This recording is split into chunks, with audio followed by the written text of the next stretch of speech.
My father was basically born in a place called Big Spring, Texas, which even people in Texas have never heard of Big Spring. You know what I'm saying? But it was Allah's will that my father would embrace the religion of Al Islam. So when he moved to California, he actually the only people who he knew who said that they was Muslim were members of the Nation of Islam. This was when Elijah Muhammad was still alive, and so he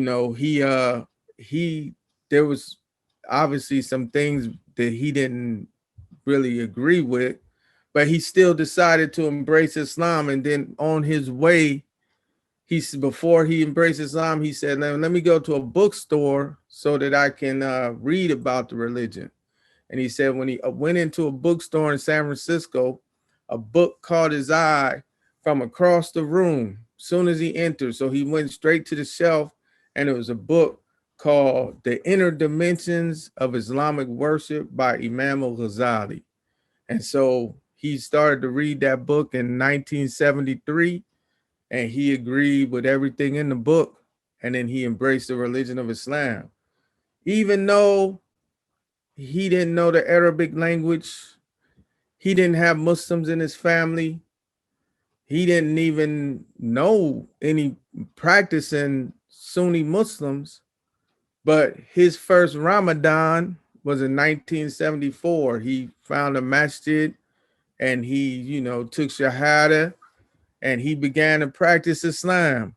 And so when Elijah Muhammad died a year later, he was living in Las Vegas at this time, and he actually became a kind of like a resource for some of the brothers, because they had never really knew how to pray, make the 5 daily prayers. So he knew those things, so he could help teach people. And this is somebody from Big Spring, Texas, an African American man who ended up, now he has hundreds of family members who are Muslim. Like my entire family is not Muslim by any stretch, but it might be close to a third, probably over a third or even half, of the family that embrace Islam. And then even the ones who aren't Muslim, they, when you go to their house, they give you halal meat, and that's a rahma. That's a rahma from Allah, that people, the most marginalized people in the society of America, are embracing Islam the most, and it has a legacy. So I brought one book here that I think a lot of people might have never heard of. This book is called Christianity, Islam, and the Negro Race by Edward Wilmot Blyden. And just to have a book titled Christianity, Islam, and the Negro Race. And this book was actually written in the 1860s, right? So it goes way back. It's actually, I'm sorry, 1887. So it was actually published about 12 years after the Civil War.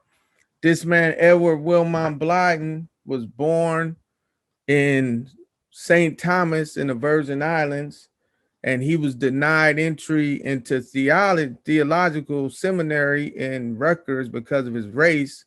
And so he was encouraged to return to Africa, and he was what you call, is it a francophone? He knew a lot of languages. So he spoke Greek, he spoke Spanish, he spoke English, was his mother language, he spoke Arabic. And when he got to Africa, he saw the way Muslims in Africa, and Edward Wilmot Blyden is known as the father of Pan-Africanism, right? So Pan-Africanism is a belief that all Africans are tied to a certain personality, the African identity, and all Africans need to come together so that they can fight against, racism and anti-blackness. And he's the father of this thought. He he put out a few newspapers, the Negro World. But one of the things that Edward Blyden taught was that Islam fit the African personality better than any other religion. And as part of him believing that, he wrote this book, Christianity, Islam, and the Negro Race, to show proofs of why Muslims, as why African Americans and Africans in general should be Muslim, because he showed how, there is no, my kids is tripping right now. There is no image of God.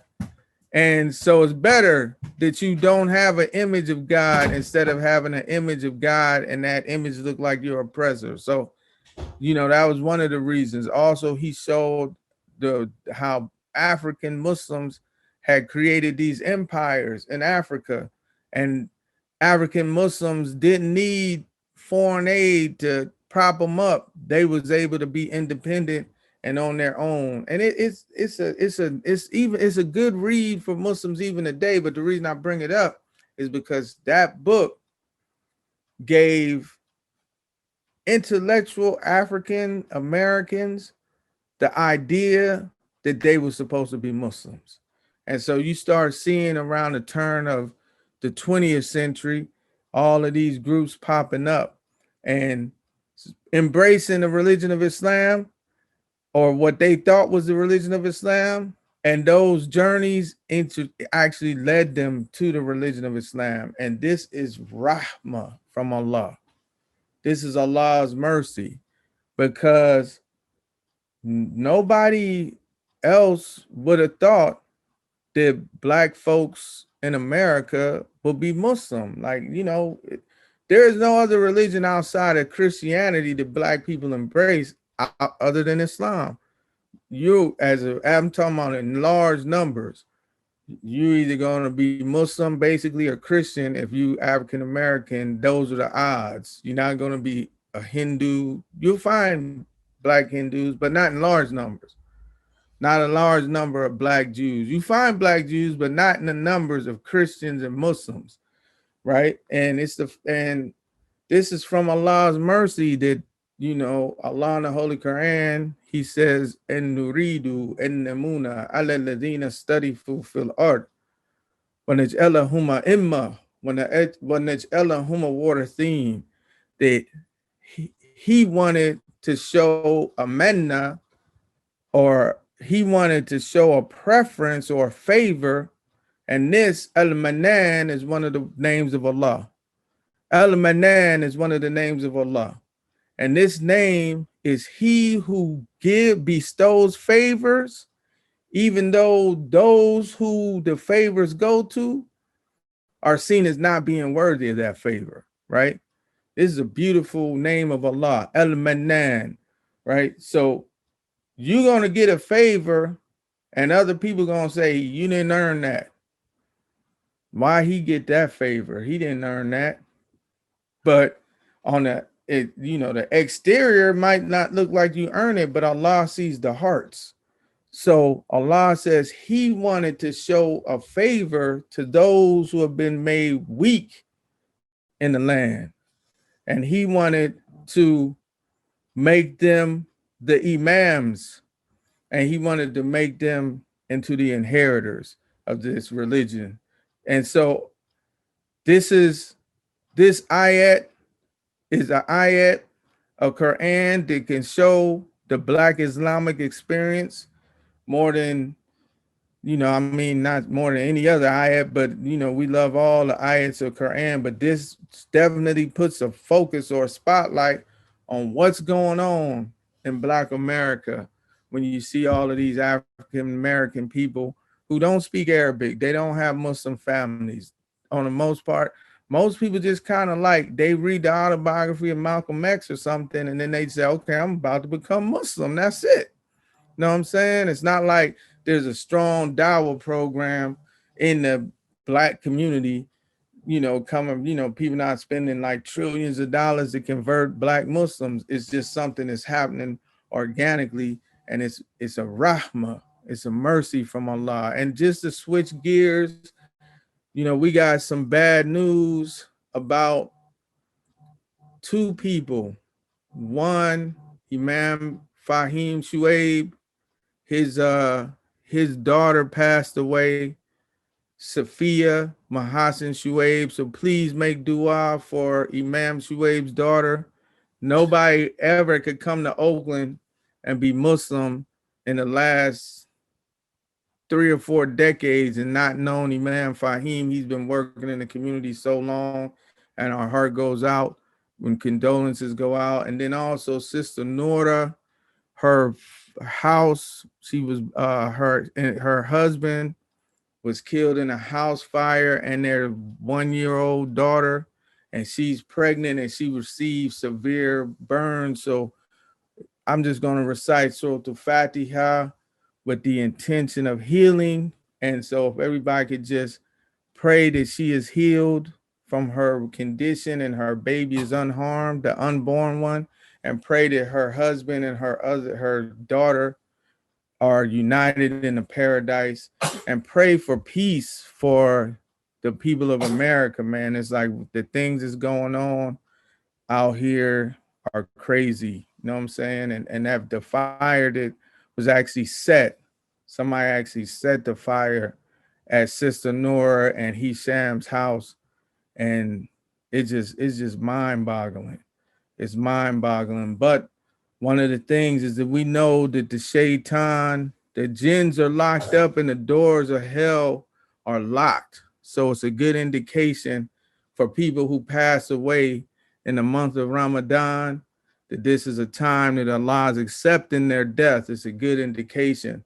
So I'll just recite Surah Al-Fatiha, and then I'll end off with that. A'udhu billahi minash shaitanir rajim. Bismillahir Rahmanir Rahim. Alhamdulillahi Rabbil Alameen. Ar-Rahmanir Rahim. Maliki Yawmiddin. Iyyaka na'budu wa iyyaka nasta'in. Ihdina siratal mustaqim. Siratal ladzina an'amta alayhim ghayril maghdubi alayhim waladdallin. Ameen. And we just pray for peace.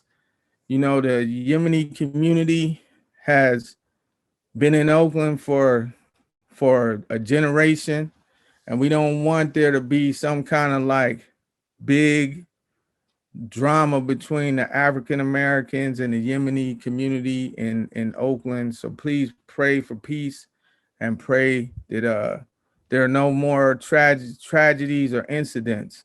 Inshallah ta'ala. Assalamu alaikum wa rahmatullahi wa barakatuh.